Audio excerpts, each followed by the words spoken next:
សេវ៉ាទៅឲ្យចូលថ្នាក់របស់ស៊ុយខនលើកឲ្យផល្លា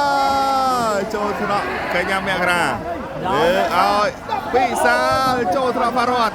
លើកឲ្យខនអូយក្លាប់កាប់ការផ្កាជើងจะគ្រៀងហើយ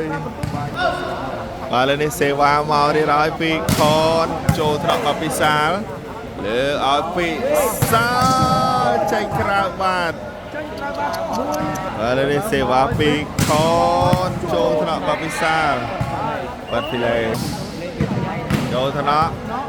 លើកឲ្យផល្លាឥឡូវទស្សនាបន្តទៀតសេវាមកពីខនអីយយមកចូលថ្នាក់លើកឲ្យមាក់ក្រៅចេញក្រៅបាត់ហើយចេញបាត់ហើយអូនអើយចេញបាត់ហើយចេញបាត់ហើយបាទឥ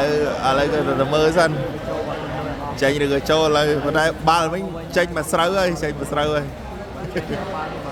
ច្បាស់ហើយអ្នកឡាយគឺច្បាស់